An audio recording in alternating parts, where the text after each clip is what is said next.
Hello everyone, welcome back to Ninja Prep. तो आज का जो लेक्चर है इसमें हम डिस्कस करेंगे ऑल्टरनेटिंग करंट को। ऑल्टरनेटिंग करंट का ये पहला पार्ट होगा, इसके दो पार्ट आएंगे। आज के लेक्चर में हम इसके बेसिक्स को डिस्कस करेंगे। प्योर रेजिस्टिव, प्योर इंडक्टिव और प्योर कैपेसिटेंस सर्किट को हम डिस्कस करेंगे। इनके ऊपर क्या क्वेश्चंस बन सकते हैं उनको हम डिस्कस करेंगे। नेक्स्ट लेक्चर के अंदर हम डिस्कस करेंगे सीरीज एलसीआर सर्किट और एलसी ऑसिलेशंस, पावर फैक्टर, उन सब चीजों को डिस्कस करेंगे हम नेक्स्ट वीडियो के अंदर। तो चलिए स्टार्ट करते हैं। तो सबसे पहला जो है हम बेसिक बेसिक थ्योरी डिस्कस कर लेते हैं उसकी, फिर उसके बाद क्वेश्चन डिस्कस करेंगे। तो सबसे पहले तो हम बात करेंगे ऑल्टरनेटिंग करंट होती क्या है।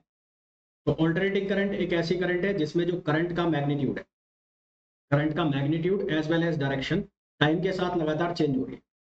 आप ये रेड कलर वाला कर्व देख रहे हैं, ये रेड कलर वाला कर्व जो है ये है किसके लिए? ऑल्टरनेटिंग करंट के लिए। इस कर्व में आप देख रहे हैं कि इसका जो मैग्नीट्यूड है वो भी लगातार क्या हो रहा है? चेंज हो रहा है ना। पहले इसकी वैल्यू 0 थी और फिर इसकी वैल्यू मैक्सिमम यहाँ तक पहुंच गई। और इसकी जो डायरेक्शन है वो भी लगातार क्या हो रही है? चेंज हो रही है। पॉजिटिव भी चल रहा है और ये नेगेटिव भी चल रहा है। वही डायरेक्ट करंट जो होती है, जिसको आप डीसी करंट कहते हैं, डीसी करंट वो होती है जिसका जो मैग्नीट्यूड है और डायरेक्शन है वो टाइम के रेस्पेक्ट में कांस्टेंट रहे, उसको हम कहते हैं डायरेक्ट करंट।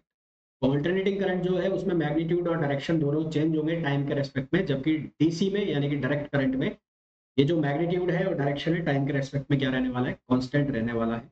तो alternating current is current in which the direction and magnitude of current is changes with time, जिसमें टाइम के साथ डायरेक्शन और मैग्नीट्यूड उसके चेंज होते हैं। फिर हम बात करते हैं फंडामेंटल, एसी फंडामेंटल की। तो जो एसी करंट है, चाहे एसी वोल्टेज है, उसको हम हार्मोनिक फंक्शन के फॉर्म में लिखते हैं। हार्मोनिक फंक्शन कौन से फंक्शन होते हैं? जो अपने आप को रिपीट करते हैं, like sine curve, cos curve, ये हार्मोनिक कर्व्स होते हैं, हार्मोनिक फंक्शन होते हैं जो अपने आप को रिपीट करते हैं। तो ये जो आपको पहला वाला डायग्राम दिखाया गया है ये साइन का कर्व है। तो इसमें जो करंट की इक्वेशन है वो साइन के फॉर्म है ना, क्योंकि ये कहाँ से चालू हो रहा है? यहाँ से चालू हो रहा है। तो इसमें जो करंट की इक्वेशन है वो साइन के फॉर्म।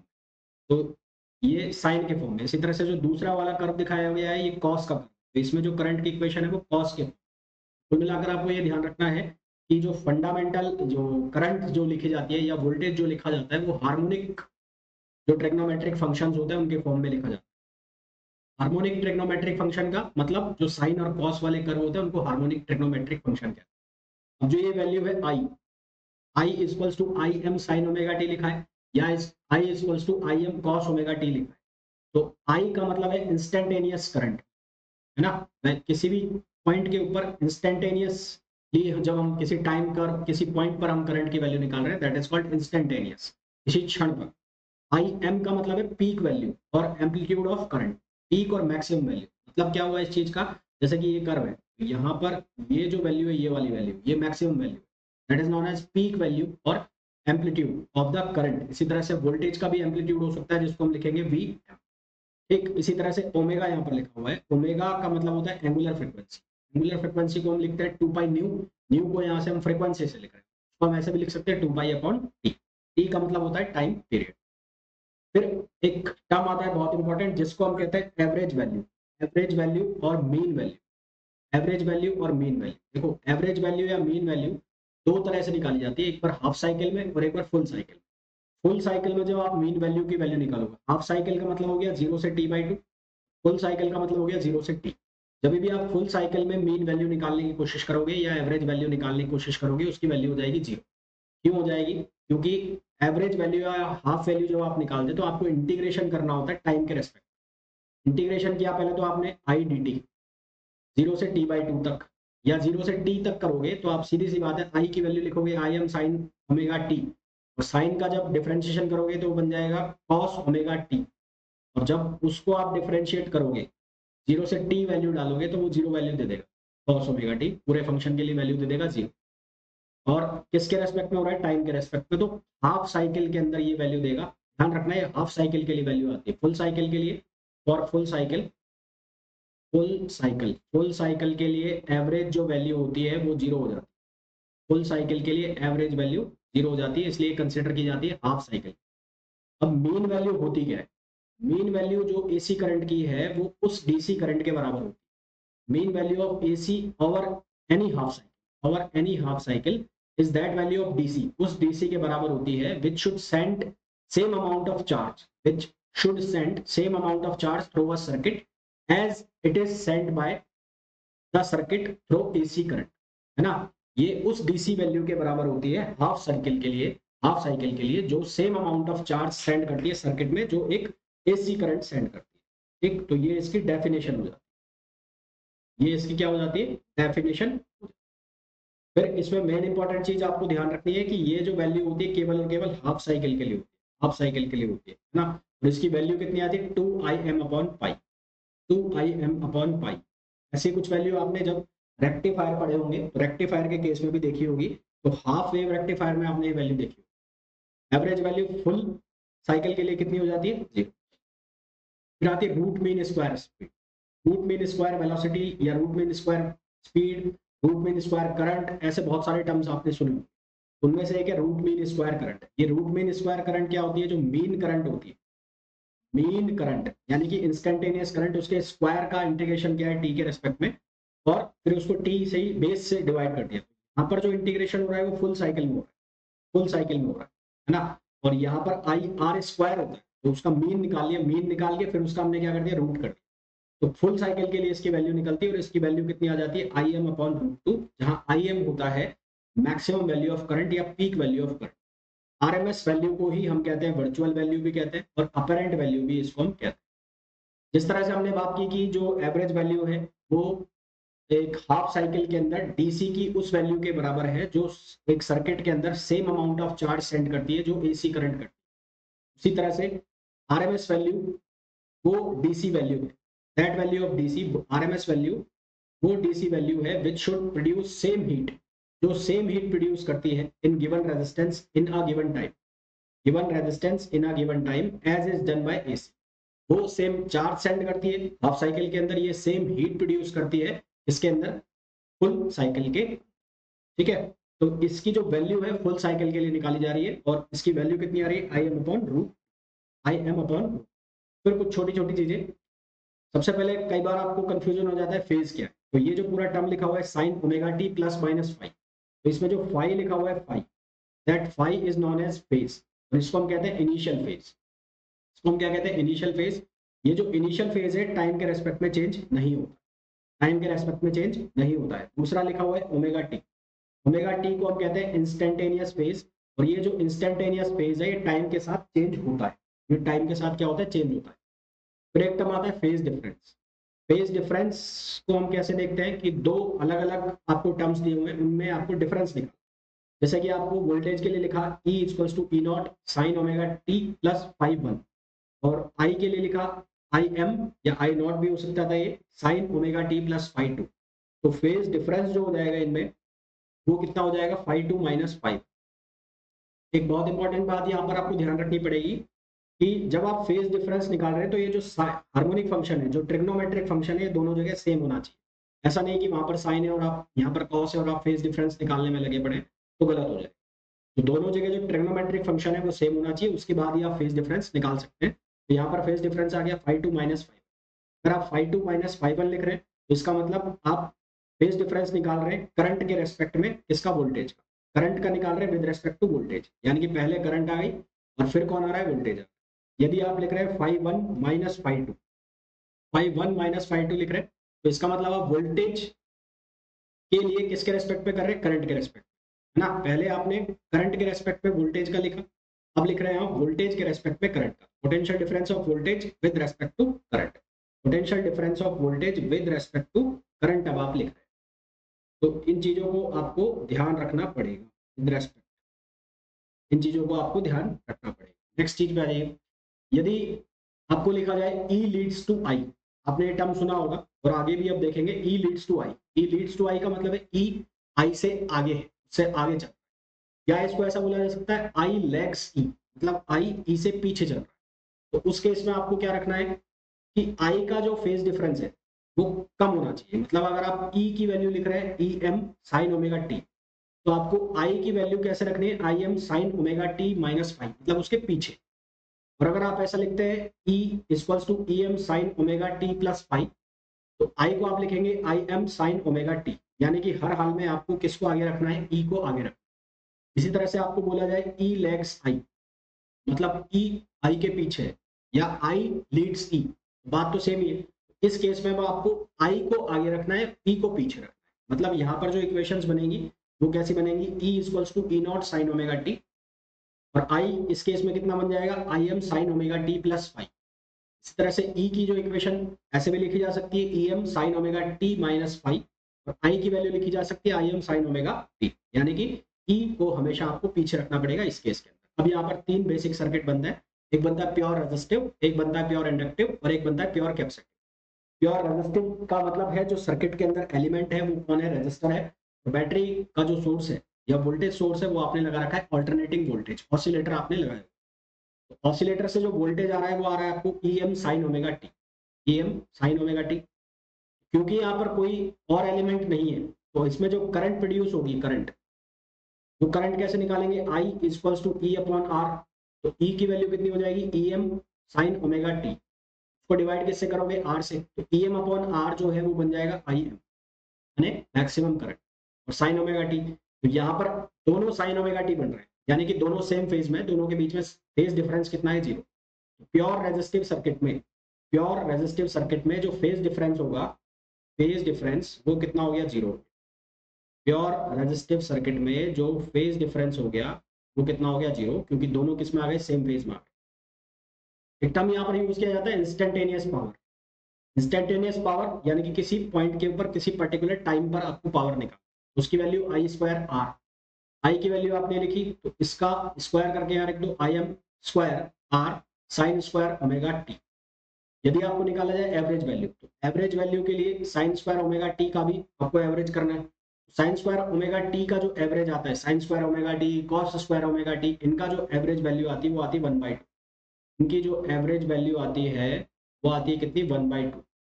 इसी तरह से यहाँ पर होता है sine 2 theta sine omega T सिर्फ, cos 2 theta cos omega T, तो उसकी एवरेज वैल्यू आती है 0। तो यहाँ से पावर की जो एवरेज वैल्यू बन जाती है प्योर रेजिस्टिव के केस में, वो बन जाती है half I M square R, half I M square R, क्योंकि I R M S equals to होता है I M upon root two. I R M S square करोगे तो I M square upon two हो जाएगा। तो P average को आप लिख सकते हो I R M S square into R, I R M S square into R, और आई की जगह आप लिख सकते हो E R M S upon R. तो ये फॉर्मूला आपका ये भी बन सकता है E R M S square upon, E R M S square upon. यहाँ पर ये डायग्राम दिखाया गया है इसका, इसको बोलते हैं फेजर डायग्राम। क्या बोलते हैं, फेजर डायग्राम। फेजर डायग्राम का मतलब होता है जो करंट और वोल्टेज है आप उसको डायग्राम के ऊपर दिखा रहे हो। रोटेशन कितना है, ओमेगा टी का एंगल, क्योंकि दोनों सेम फेज में, दोनों सेम डायरेक्शन में आएंगे। आई की वैल्यू हमेशा कम होगी किससे, ई से। आई की वैल्यू हमेशा कम होगी इस किससे, ई से। क्यों होगी, क्योंकि आई इक्वल्स टू होता है ई अपॉन आर, तो इसलिए आई वाली जो एरो है वो पीछे है और ई वाली एरो है वो। क्वेश्चन इसमें ये बन जाएगा कि प्योर रेजिस्टिव सर्किट में एवरेज वैल्यू कितनी होती है करंट पावर की। उसके बाद प्योर रेजिस्टिव सर्किट के अंदर करंट और ईएमएफ के बीच फेज डिफरेंस क्या होता है, दोनों सेम फेज में होता है, 90 डिग्री पे होता है, क्या होता है, इस तरह का क्वेश्चन बन जाए। नेक्स्ट आ जाता है हमारे पास प्योर इंडक्टिव। इंडक्टिव का मतलब इंडक्टर लगाया हुआ है। तो इंडक्टिव सर्किट के अंदर करंट जो है वो लैग करती है इससे, वोल्टेज से, यानी कि वोल्टेज लीड कर रहा है और करंट लैग कर रही है। कितना लैग करती है, पाई बाई टू, है ना। तो इन दोनों के बीच में जो फेज डिफरेंस होता है, फेज डिफरेंस वो कितना होता है, पाई बाई टू का होता है। फेज डिफरेंस कितना होता है, पाई बाई टू होता है करंट और वोल्टेज के बीच में। आप यहाँ पर साफ साफ देख पा रहे हैं कि E इक्वल्स टू है E M sine omega T, और आई की वैल्यू है I M sine omega T minus pi by. Current की वैल्यू किस तरह से लिखते हैं, यहाँ पर करंट की वैल्यू लिखते हैं आई एम की value E M upon omega L, E M upon omega L. ये जो लिखा हुआ है ओमेगा एल, इस ओमेगा एल ऐसे लिखा हुआ है, ओमेगा के नीचे एल लिखा हुआ है, सुपर सबस्क्रिप्ट में, सॉरी, ओमेगा एल। ये ओमेगा एल, सॉरी मैंने गलत लिखा, ये जो ओमेगा एल है, ओमेगा एल, ये ओमेगा एल इक्वल होता है एक्स एल। एक्स एल को हम कहते हैं इंडक्टिव रिएक्टेंस। ओमेगा एल की वैल्यू हम किसके बराबर में लिख सकते हैं, 2 पाई एफ एल। इसके बराबर लिख सकते हैं 2 पाई एफ, क्योंकि ओमेगा जो है वो इक्वल होता है 2 पाई एफ के। तो omega L equals to 2 pi F L और एक्स एल। तो इस बार का ये सीयूईटी पीजी 2024 का क्वेश्चन भी था, ये सीयूईटी पीजी 2024 का क्वेश्चन भी था कि यदि फ्रिक्वेंसी बढ़ाओगे तो इंडक्टिव रिएक्टेंस बढ़ेगा या कम होगा। तो यहाँ पर साफ साफ दिख रहा है कि इंडक्टिव रिएक्टेंस और फ्रिक्वेंसी एक दूसरे के प्रोपोर्शनल है। फ्रिक्वेंसी अगर इंक्रीज होती है तो इंडक्टिव रिएक्टेंस भी क्या होगी, इंक्रीज होगी। अब जो पावर है, पावर पावर किसके इक्वल है, करंट इनटू वोल्टेज। तो इंस्टेंटेनियस पावर हम निकाल रहे हैं, तो इंस्टेंटेनियस करंट की वैल्यू हमने यहाँ रख दी, और इंस्टेंटेनियस वोल्टेज की वैल्यू रख दी, यानी कि आई एम ई एम। अच्छा, अब sine omega T minus pi by two, तो sine omega T minus pi by two ये क्या वैल्यू देगा आपको, ये वैल्यू देगा कॉस, माइनस का cos omega T. Sine omega T cos omega T, 2 से डिवाइड कर दो, 2 से मल्टीप्लाई कर दो, तो ये बन जाएगा साइन 2 थीटा का फॉर्मूला। तो यहाँ से हमारे पास फॉर्मूला बनेगा minus I M E M upon 2 sine 2 omega T. Phase difference कितना आ रहा है, पाई बाई टू। अब यहाँ पर जब आप एवरेज पावर निकालोगे तो इसका स्क्वायर करना पड़ेगा। मैंने आपको कहा कि साइन ओमेगा टी है, कॉस ओमेगा टी है, साइन 2 टी है, साइन 2 थीटा है, तो उसकी एवरेज वैल्यू कितनी होती है, जीरो। तो यहाँ पर एवरेज पावर की वैल्यू कितनी हो जाएगी, जीरो हो जाएगी। यहाँ पर एवरेज पावर की जो वैल्यू है प्योर इंडक्टिव और प्योर कैपेसिटिव कैपेसिटेंस में भी इवन क्या वैल्यू आएगी, जीरो आएगी। क्योंकि यहाँ पर लीड कर रहा है वोल्टेज किससे, करंट से, तो यहाँ दोनों के बीच में जो फेजर डायग्राम है वो इस तरह से बनेगा। ये 90 डिग्री हो गया, ये जो है ये हो गया 90 डिग्री, ये एंगल लग गया 90 डिग्री का, ये दोनों के बीच में 90 डिग्री का एंगल है। और यहाँ से ये बेस हो गया, तो यहाँ से एंगल कितना हो गया, ओमेगा टी। तो ये हो गया E M sine omega T, और यहाँ से कितना आ जाएगा, I M sine omega T minus pi by omega T minus pi by. Pure capacitive circuit, pure capacitive circuit में कैपेसिटर लगाए, यहाँ पर जो करंट है वो लीड करेगी, लीड करेगी मतलब करंट में क्या आएगा, प्लस आएगा। क्या आ जाएगा, प्लस। यहाँ पर जो आई एम यानी कि मैक्सिमम करंट की वैल्यू है वो लिखी जाएगी E M upon 1 upon omega C. 1 upon omega C जो है उसको हम बोलते हैं capacitive reactance. 1 upon omega C को हम बोलते हैं कैपेसिटिव रिएक्टेंस, और 1 upon omega C equals to होता है X C, that is known as capacitive reactance. X C equals to 1 upon omega C. Omega की वैल्यू होती है 2 पाई एफ सी, तो हम इसको ऐसे भी लिख सकते हैं। यहाँ पर ये ईएमएफ और ये करंट है, क्योंकि करंट लीड कर रही है 90 डिग्री, तो इस तरह का यहाँ पर फेजर डायग्राम बन जाए। इंस्टेंटेनियस करंट के केस में यहाँ पर फॉर्मूला वहां पर माइनस आ रहा था, यहाँ पर क्या आ जाएगा, प्लस। और एवरेज पावर की वैल्यू यहाँ पर भी कितनी हो जाएगी। तो ये बेसिक बेसिक तीनों के आपको पता होना चाहिए कि कौन किस केस में कौन लीड कर रहा है, कौन लैग कर रहा है। एवरेज पावर किस केस में कितनी है, मैक्सिमम पावर कितनी है, आरएमएस पावर कितनी है, और जो एवरेज वैल्यू है पावर की वो कितनी आ रही है, किस साइकिल में निकाली जा रही है। अब इसके ऊपर हम कुछ ऑब्जेक्टिव क्वेश्चंस करते हैं, देन फिर इसका नेक्स्ट पार्ट करेंगे हम अगले वीडियो में। पहला जो क्वेश्चन है उसके अंदर बोला गया alternating current can not be measured by DC ammeter. Alternating current को मेजर नहीं किया जा सकता डीसी एमीटर से। क्यों नहीं किया जा सकता, क्योंकि जो एवरेज वैल्यू निकल के आती है एक कंप्लीट साइकिल में करंट की, वो जीरो होती है। कंप्लीट साइकिल में एवरेज वैल्यू निकलती है वो जीरो होती है, इसलिए पावर जीरो हो जाएगी, तो फिर हम मेजर नहीं कर पाएंगे, इसलिए हम डीसी एमीटर से इसको मेजर नहीं करते। फिर next question, the sum of average current value over complete cycle. तो कंप्लीट साइकिल पर क्या वैल्यू होती है इसकी, जीरो वैल्यू। नेक्स्ट क्वेश्चन का ये ऑल्टरनेटिंग वोल्टेज इज रिप्रेजेंटेड। तो ऑल्टरनेटिंग वोल्टेज को हम कैसे रिप्रेजेंट करते हैं, या तो इसको रिप्रेजेंट करते हैं साइन ओमेगा टी से, और या इसको रिप्रेजेंट करते हैं किससे, कॉस से। हार्मोनिक फंक्शन होना चाहिए। तो यहाँ पर एक्सपोनेंशियल है, ये नहीं आएगा। यहाँ पर टेन है, ये भी नहीं आएगा। और यहाँ पर कैसा है, कॉट है, ये भी नहीं आएगा। नेक्स्ट क्वेश्चन में हमें बोला है 100 ओम रेजिस्टर। तो आर की जो वैल्यू है वो है 100 ohm, connected to 220 volt. 220 volt voltage जो दे रखा है वो दे रखा है 220 वोल्ट, और फ्रिक्वेंसी जो दे रखी है इसकी, और फ्रिक्वेंसी है 50 hertz. The RMS value of current निकाल। तो आरएमएस वैल्यू हम कैसे निकालेंगे, तो उसके लिए I R M S equals to V R M S upon क्या कर देंगे, आर। तो वी आर एम एस की जो वैल्यू है वो कितनी दी है, 220 दी है। तो ये वी आर एम एस दिया है 220, और रेजिस्टेंस कितना हो गया, 100। तो रेजिस्टेंस हो गया 100, तो ये वैल्यू कितनी होगी, 2.2 M 2.2 ampere. The peak voltage of an AC supply 440 volt, then its RMS voltage। तो VRMS किसके बराबर होगा, वो बराबर होगा VM या V नॉट अपॉन रूट। तो पीक वोल्टेज की वैल्यू दे दी हमें 440, और रूट 2 से इसको डिवाइड कर दिया, तो 1 अपॉन रूट 2 होता है 0.707। तो यहाँ से सॉल्व करोगे तो आंसर आएगा 311.1। यह आंसर आ जाएगा 311.1। नेक्स्ट क्वेश्चन का ये RMS value of current in an AC circuit. RMS value दी है करंट की, वो कितनी दी है, 25 एम्पियर। पीक करंट निकालनी है, तो आई आर एम एस बराबर होता है आई एम अपॉन रूट 2। तो आई एम की वैल्यू हो गई 25 इंटू रूट 25 इंटू रूट 2 के अकॉर्डिंग आंसर आ गया 35.36 35.36 एम्पियर, जो कि आंसर हो जाएगा। नेक्स्ट क्वेश्चन में बोला है an alternating voltage given by V equals to 140 sine 314t। तो इसको कंपेयर कर लो पहले। तो v की standard value V M sine omega T, तो ओमेगा की वैल्यू है 314, वी एम की value 140, connected to a pure resistor, resistor की जो वैल्यू है वो है 50।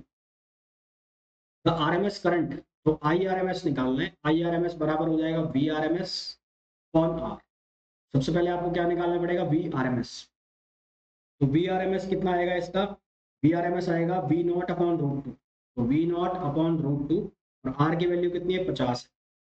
तो I R M S V naught की वैल्यू कितनी हो गई, वी नॉट की वैल्यू 140, तो ये हो गया 140 अपॉन आर की वैल्यू कितनी है 50 और रूट।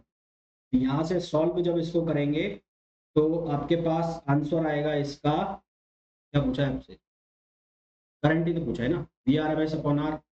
तो ये जो वैल्यू आनी चाहिए, कितनी आनी चाहिए, 70.7 मिली एम्पियर, 70.7 मिली एम्पियर। एक बार चेक कर लेते हैं कैलकुलेशन को, एक बार सही है कि नहीं है। 140 डिवाइड बाय 50 निकला है 0.707। वी आर एम एस कहाँ है हमारा, 140 है ना, 140 डिवाइड बाय 50, 2.8। ये कैलकुलेशन गलत है, ये कौन सा क्वेश्चन है, ऑल्टरनेटिंग वोल्टेज का यही तो क्वेश्चन है। 1.98 ही तो आंसर है, हाँ 1.98 ही तो है, सही है ना, मैं कंफ्यूज हो रहा हूँ। 140 ओवर 50, 140 ओवर 50 और डिवाइड बाय रूट टू, हाँ ठीक है 1.98, हाँ मैं कंफ्यूज हो रहा हूँ, 1.98 ये आंसर आएगा। ठीक ठीक ठीक, मैं कंफ्यूज हो रहा हूँ। फिर next question, the voltage over a cycle, एक साइकिल के लिए वोल्टेज निकालना है, इसको एक स्लाइड ले लेते हैं ना, उसमें कर। तो हमें क्वेश्चन के अंदर बोला गया है voltage over a cycle varies, voltage vary करा रहा है, average value of voltage one cycle के अंदर निकाल, एवरेज वैल्यू निकालना है ना, V average, V average. Average value कैसे निकालेंगे, जीरो से T, voltage V D T, और जीरो से टी, और इसको कहाँ तक करना है डी टी। अच्छा, अब आपको जो वैल्यू दी है वो सब्सटीट्यूट करो। तो टी जो होता है ओमेगा, ओमेगा किसके बराबर होता है, 2 पाई अपॉन टी, तो टी की वैल्यू हो जाएगी किसके बराबर, 2 पाई अपॉन। तो अब यहाँ पर देखो आपको दो लिमिट्स ले चाहिए, एक जीरो से पाई बाई ओमेगा, और एक पाई बाई ओमेगा से 2 पाई बाई ओमेगा। तो आप इसके लिए इसको आप ब्रेक कर दो, एक तो जीरो से पाई बाई ओमेगा, जीरो से पाई बाई ओमेगा में जो आएगा वो आएगा V naught sine omega T, कितना आएगा V naught sine omega T, pi by omega, ये आएगा V naught sine omega T plus, यहाँ पर आप निकालोगे तो ये कितना आएगा, pi by omega to 2 pi by omega, pi by omega to 2 pi by omega, और ये वैल्यू कितनी है, minus V naught sine omega T, minus V naught sine omega T D T, तो यहाँ पर भी लगाओ डी टी। और जो टाइम पीरियड है ओवरऑल, वो टाइम पीरियड कितना है, 0 to 2 पाई बाई ओमेगा, और ये डी टी। इसको जब आप सिंप्लीफाई करोगे तो आपके पास आंसर आएगा 2 V0 अपॉन पाई। ये इंटीग्रेशन सॉल्व करना है, सिंपल सा आंसर कितना आएगा, 2 V0 अपॉन पाई, जो कि ऑप्शन हो जाएगा डी। इसी तरह से ये वाला क्वेश्चन भी आपको सेम ऐसे ही सॉल्व करना है। यहाँ पर है आरएमएस का, तो यहाँ आरएमएस के लिए आपको इसका सिर्फ रूट और लगाना पड़ेगा, और इसको भी दो लिमिट में इंटीग्रेट। तो आरएमएस के लिए इसको इंटीग्रेट करोगे तो ये आएगा कहाँ से कहाँ तक, जीरो से टी बाई टू, जीरो से टी बाई टू, ये बनेगा V naught square D T plus, फिर टी बाई टू से और टी तक, टी बाई टू से टी तक ये कितना रहेगा, जीरो से टी, जीरो रहेगा, फिर डी टी हो जाएगा। कंप्लीट साइकिल के लिए जो टाइम हो जाएगा जीरो से टी, तो टाइम कितना हो गया, टी हो गया। इसको जब आप सिंप्लीफाई करोगे तो आंसर बनेगा वी नॉट अपॉन, आंसर कितना बनेगा, V naught upon. Next question पे आइए। नेक्स्ट क्वेश्चन में बोला है the relation between an AC voltage, इसको आप पहले तो कन्वर्ट करो, 2 sin omega T cos omega T का फॉर्मूला लगाओ, तो ये बन जाएगा v इक्वल्स टू 60, 2 से डिवाइड कर दिया, 2 से मल्टीप्लाई कर दिया, और ये हो जाएगा sine 200 pi T, sine 200 pi T. The peak value of voltage, voltage की पीक वैल्यू एंड फ्रिक्वेंसी बतानी है। तो पीक वैल्यू तो हो गई 60, तो यहाँ से वी नॉट की वैल्यू हो गई 60 और फ्रिक्वेंसी बतानी है आपको। तो फ्रिक्वेंसी जो है वो ओमेगा टी, 200 पाई किसके बराबर है, ओमेगा, और ओमेगा किसके बराबर होता है 2 पाई एफ। तो पाई से पाई कैंसिल, यहाँ से फ्रिक्वेंसी कितनी आ जाएगी 100, तो फ्रिक्वेंसी आ गई 100 और वोल्टेज आ गया 60, दैट मीन्स आंसर हो जाएगा डी, डी इसका करेक्ट आंसर हो जाएगा। नेक्स्ट क्वेश्चन पे आइए। A light bulb is rated at 100 volt. Light bulb is rated at 100 volt, and then for a 220 volt AC supply, the resistance of the bulb is, resistance of the bulb is, voltage दे रखी है इसकी power और ये voltage है। तो P बराबर होता है V R M S square upon R, हमने फॉर्मूला पढ़ा है। तो 220 दे रखा है, पावर कितनी है 100 और ये कितना हो गया 220 और इसका स्क्वायर अपॉन आर। तो यहाँ से R की वैल्यू हो गई 220 इंटू 220 अपॉन 100। तो 22 इंटू 22 करो कितना आएगा, 22 इंटू 22 करोगे तो 484 आएगा। तो करेक्ट आंसर हो जाएगा इसका 480। Next question, an AC source is of 200 upon root 2 voltage 50 hertz supply, the value of voltage after 1 upon 600 second from the start is। तो आपको VRMS की वैल्यू गिवन है। तो VRMS की वैल्यू जो है वो है 200 अपॉन रूट। तो यहाँ से आप क्या निकालो, VRMS बराबर होता है V नॉट अपॉन रूट 2। तो V नॉट की वैल्यू आ जाएगी VRMS इंटू रूट, V आ जाएगा 200 upon root 2 into root 2 cut गया, तो ये वैल्यू आ गई 200। तो ये वैल्यू किसकी आ गई, वोल्टेज की वैल्यू आ गई, V नॉट की वैल्यू आ गई इनिशियल वैल्यू। अब आपको V equals to V naught sine omega T, sine omega T, तो 2 पाई एफ इंटू टी, ये फॉर्मूला लगा दिया आपने। तो V नॉट की जो वैल्यू है आपके पास वो कितनी आ गई 200 आ गई, और साइन 2 पाई एफ 50 हर्ट्ज दे रखा है, तो ये कितना हो गया 2 पाई इंटू 50, और टाइम कितना है 1 अपॉन 600, 1 अपॉन 600। तो ये कितने बार कैंसिल हो गया, तो यहाँ से ये वैल्यू बनेगी 200, 200 साइन पाई बाई 6, और साइन पाई बाई 6 हो गया 1/2, तो यहाँ से आंसर आ जाएगा 100। तो 100 वोल्ट क्या आ जाएगा, वैल्यू ऑफ वोल्टेज आ जाएगा। तो ये अच्छा क्वेश्चन था, इसको इंपॉर्टेंट लगा, इसमें काफी चीजें मिक्स थी इस क्वेश्चन के अंदर। नेक्स्ट क्वेश्चन पे आ जाइए। इंडक्टर का क्वेश्चन है, इंडक्टर का क्वेश्चन है, उसमें बोला है ideal inductor is in turn put across 220 volt 50 hertz. Voltage दे रखा है 220 वोल्ट और फ्रिक्वेंसी है 50 हर्ट्ज, और सप्लाई है 220 वोल्ट और 100 हर्ट्ज की। The current flowing through it in the two cases will be. तो यहाँ पर करंट की वैल्यू बतानी है, करंट की वैल्यू। तो करंट जो होता है वो होता है V upon x L, V upon x L. अब दोनों ही केस में जो वोल्टेज है वो सेम आ रहा है, वोल्टेज दोनों केस में सेम आ रहा है, पर जो एक्सएल है वो किसके बराबर होता है ओमेगा एल, और ओमेगा जो है वो किसके बराबर है 2 पाई एफ। तो ये हो जाएगा 220 अपॉन 2 पाई एफ। तो यहाँ से आई रेसिप्रोकल हो गया एफ के, क्योंकि फ्रिक्वेंसी की वैल्यू दोनों केस में अलग अलग है। यहाँ पर फ्रिक्वेंसी है 50 हर्ट्स, यहाँ पर फ्रिक्वेंसी है 100 हर्ट्स। दैट मीन्स कि दोनों ही केस में जो करंट की वैल्यू है वो चेंज हो जाती है। इसका मतलब करेक्ट आंसर क्या आ जाएगा, डिफरेंट आता है। नेक्स्ट क्वेश्चन में भी बोला है an inductor of 30 milli hertz, inductor की वैल्यू है 30 मिली हर्ट्स, वोल्टेज है 220 और एसी सप्लाई है 100 हर्ट्स की। इंडक्टिव रिएक्टेंस निकाल, इंडक्टिव रिएक्टेंस मतलब एक्स एल की वैल्यू निकालनी, तो वो किसके बराबर है ओमेगा एल, ओमेगा किसके बराबर 2 पाई एफ और इंटू एल कर देना है। तो 2 पाई एफ की वैल्यू कितनी है 100 हर्ट्स, तो ये हो गया 100, और एल की वैल्यू है 3 मिली हेनरी, तो 3 इंटू 10 पावर -3।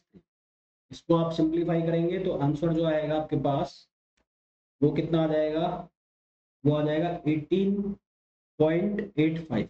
तो आंसर आ जाएगा 18.85, यानी कि ऑप्शन सी इसका करेक्ट आंसर आ जाएगा। ठीक है, इसमें 220 वोल्टेज का कोई रोल नहीं था, इंडक्टिव रिएक्टेंस निकालना है वो सीधा सीधा निकाल सकते। फिर नेक्स्ट क्वेश्चन पे आइए, क्वेश्चन नंबर 15। क्वेश्चन नंबर 15 में बोला है which of the following graph represent the correct variation of capacitive reactance with frequency. Capacitive reactance X C equals to होता है 1 अपॉन ओमेगा सी, तो ये होगा 1 अपॉन 2 पाई एफ सी। तो यहाँ से एक्स सी प्रोपोर्शनल है 1 अपॉन एफ, यानी कि एक्स सी इनवर्सली प्रोपोर्शनल है फ्रीक्वेंसी की। तो इसका मतलब पैराबोलिक ग्राफ बन जाएगा, पैराबोलिक, करेक्ट आंसर आ जाएगा सी।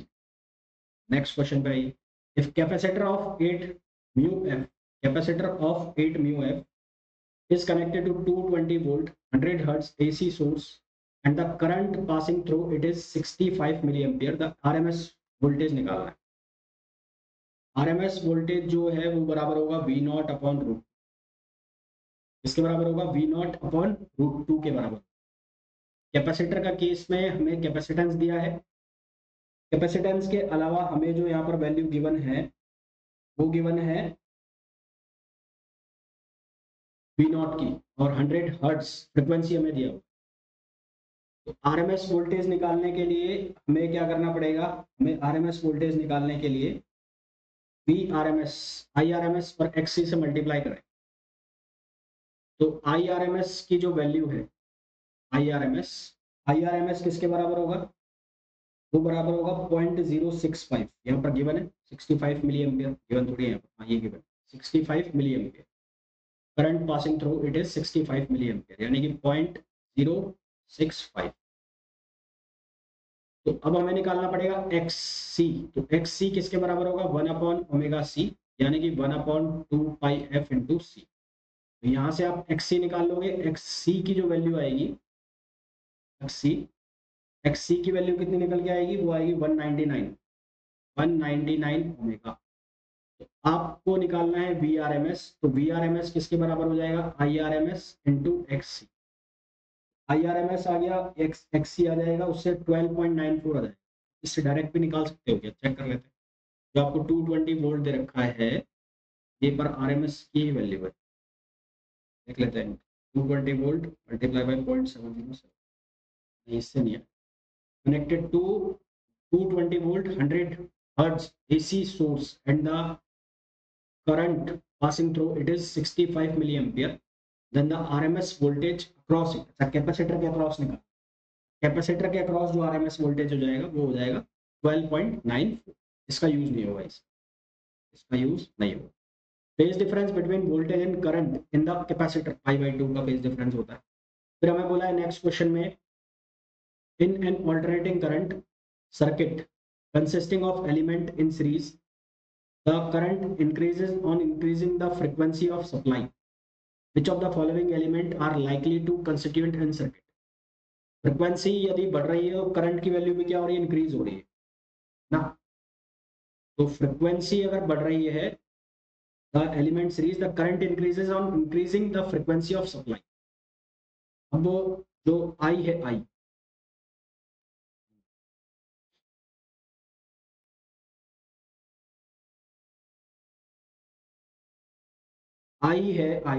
वो इंक्रीज हो रहा है, आई की वैल्यू इंक्रीज हो रही है जब आप फ्रिक्वेंसी को इंक्रीज कर रहे हैं।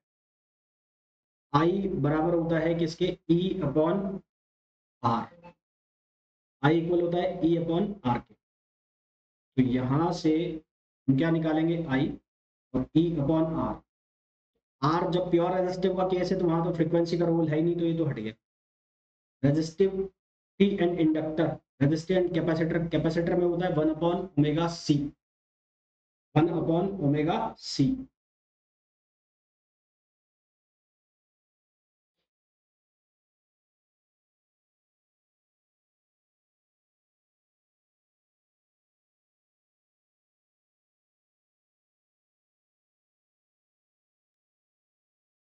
तो अब कैपेसिटर के बारे में बात करें, तो कैपेसिटर के केस में एक्स सी इक्वल्स टू होता है 1 अपॉन ओमेगा सी। तो 1 अपॉन ओमेगा सी, तो यहाँ से ये बन जाएगा E into 2 pi F into सी, यानी कि फ्रिक्वेंसी बढ़ेगी तो करंट बढ़ेगा, फ्रिक्वेंसी बढ़ेगी तो करंट बढ़ेगा। इंडक्टर के केस में तो होगा नहीं है, इंडक्टर के केस में क्या हो जाएगा, ये कम होगा, क्योंकि इंडक्टर में ओमेगा एल होता है, वो 2 पाई एफ होता है, वहाँ तो होगा नहीं। ये किस केस में हो सकता है? ये रजिस्टर के केस में हो सकता है। किसके केस में हो सकता है? रजिस्टर के केस में हो सकता है। तो करेक्ट आंसर इसका क्या आ जाएगा? Resistor and capacitor. Correct answer आ जाएगा resistor and capacitor. Next question पे आइए।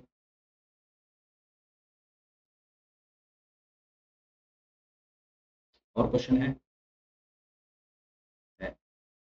when AC voltage of 220 volt is applied to the capacitor C, AC volt of 220 volt is applied to capacitor C, then the maximum voltage between plates is 220 volt. The current is in phase with the applied voltage. The power delivered to the capacitor per cycle is 0. देखो, हमने ये बात की थी कि inductor और जो capacitor है उसमें जो एवरेज पावर है उसकी वैल्यू कितनी होती है? 0। एवरेज पावर तो कितनी हो गई? 0। The maximum voltage between plates is 220 volt. ये आरएमएस वोल्टेज दिया हुआ है हमें, तो मैक्सिमम वोल्टेज ये आरएमएस बराबर वी नॉट अपॉन रूट 2 होगा। तो वी नॉट की वैल्यू हो जाएगी V R M S into root, यानी कि ये हो जाएगा 220 इंटू रूट। ये तो गलत हो गया, फर्स्ट ऑप्शन गलत। Current is in phase with applied voltage, ये भी गलत है, 5/2 से लीड कर दिए। The charge on plate is not in phase with the applied voltage, ये भी गलत है, चार्ज का फेज से रिलेशन ही नहीं है। Power delivered to the capacitor per cycle is, ठीक है। तो ये कुछ क्वेश्चंस थे जो कि ऑल्टरनेटिंग करंट के ऊपर बेस्ड थे, और इसका पहला पार्ट था। इसका नेक्स्ट पार्ट आएगा कल, जिसमें ये फिर ऑल्टरनेटिंग करंट वाला जो पोर्शन है तुम्हारा कंप्लीट हो जाए। मिलता है नेक्स्ट वीडियो में, टिल देन थैंक यू।